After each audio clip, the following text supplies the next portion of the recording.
Welcome out, folks, to the ISW podcast, the Internet Smarks of Wrestling. I'm Tony, joined here by my friend Quentin. Hey, yeah. And basically what our whole goal here is to give you guys something to watch weekly to encapsulate the current state of professional wrestling, covering the WWE, Ring of Honor, TNA. We're probably going to talk more about WWE because that's something we can at least catch on a weekly basis with no problem. And quite honestly, TNA bores the fuck out of me. So, with that said, I'm going to turn it over to you and talk about our little bit here right now.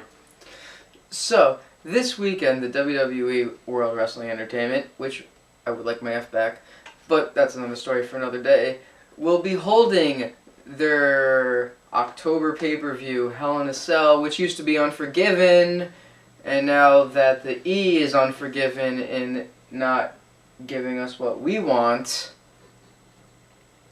they'll give you what you want, the new fan. Yeah. And it's okay, it's cool. And you know what? It's even great about this whole Hell in a Cell thing? It's right here in our backyard. Right over there. Right over there. In Newark, New Jersey at the Prudential Center. The Devil's Arena. We will have, starting from the top. Starting from the bottom, the curtain jerker, whichever way you want to go. We don't exactly know what the final card is, but this is the rundown how we're going to be seeing it. Starting off with Dolph Ziggler versus John Morrison for the Intercontinental Championship. Now, a little backstory on this. Morrison recently just won it off of Rey Mysterio about a month ago when Rey Mysterio was suspended for whatever reason. Prescribed medication. Alright. And, well, let's face it. Morrison has only had the belt for a month. Hasn't really done much with it. But I'm gonna give the guy the benefit of the doubt, and I'm gonna say he wins out over Dolph Ziggler because let's face it, we gotta bring some credibility back to these belts. And from Los Angeles, California, both men, Dolph Ziggler and John Morrison. But John Morrison won't go over because I really feel that they can continue to stretch this feud out and give us some entertaining TV time. John Morrison goes over, retaining the Intercontinental title. Next up? Next up is going... You know what? Let's just get this out of the way right now. Next up will be the Divas match, okay? And I know what you're all thinking, oh, you know, we have to make the prediction because it's on the card. But frankly, what you're going to be doing and what those guys in the arena are going to be doing is exactly what I'm going to be doing right now, talking about this match. Yeah, my prediction, mass exodus. Everyone's going to go for a beer. Because it's good to call beer, right? You know what? I've got nothing against Mickey James. But, you know what? Alicia Fox couldn't work for Dick, okay? And frankly, Mickey James is the overall wrestler in this whole match, and if she happens to lose, well, Raw, you suck in your women's department again. Mickey James goes over. Yeah, Mickey goes over. Alright, so moving on to actual interesting matches on the card. Next up we got Big Show and Jericho going up against the likes of Batista and Rey Mysterio Jr. Back from suspension. And Batista himself back from... injury. God knows what injury. Injury number 12, 13. He tore his bicep, his quadricep, his pec, his left earlobe, whatever. He's back and in the tag team match for the tag team titles. And they will be facing the most dominant tag team on both brands in the Big Show and Jericho. And I don't see them losing the titles just yet. So Big Show and Jericho is my pick. You know, I'm going to have to agree with you on this one. Big Show and Jericho, simply because what are they going to do if they put the belt on Batista and let's say he fucking tears something else next Thursday? I mean, really, like... I know, he's going to break his left toe and that's it. He goes out for 3 months. Yeah. Moving on.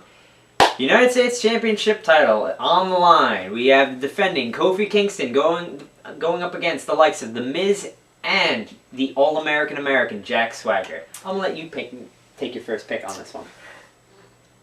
For the record, I am a fan of Jack Swagger, and I do see him being a future star. I really do. He has everything. He has the whole package. He's the total package, not Lex Luger. But I think Kofi will continue to retain because he is the longest reigning United States champion, and I think they should give it a little more longevity to that title. See, now this is where I'm going to have to disagree with you for the first time tonight. I'm totally sold on Jack Swagger, just as much as you are. And you know what? I think Kofi's had a great run as United States champion. But I think it's time to switch the belt over to Jack Swagger, simply to keep that belt fresh now. I mean, how many more times is Kofi going to just pull out these miraculous wins out of thin air? And besides, what better name can one have than the current reigning United States champion, the All-American American, Jack Swagger? Come on, that just rolls off the tongue. So Jack Swagger wins the United States Championship. Now, I just need to ask you, Internet, are you ready? No. Not ready. No. Because Legacy will go over, and that is a very blasphemous thing for me to say because Triple H is my dude. You know what? Over the past couple months, I've really been won over by Cody and Ted. I mean, Ted's probably one of the most charismatic young guys they got on Raw right now. Cody, you know what? He's rough right now, but he's shining through. And given the fact that they had a great win over D-Generation X at Breaking Point, I think it's time that we see them cement their spot on Raw. And you know what? What better way to do it? What better way to do it than to take out DX? And you know what? I'm going to go one step further. Given the fact that the past few pay-per-views, every week out, it's been a PG show, I'm saying that match, we see some blood. I want to see Trips covered in blood. I want to see him wear the Crimson Mask. And you know what? I want to see Trips on his back for a 3 count. I'm sorry. That's the best way to put those two over. Hey, Sean went out for the last one. It's time for Trips to take his pin. Yeah!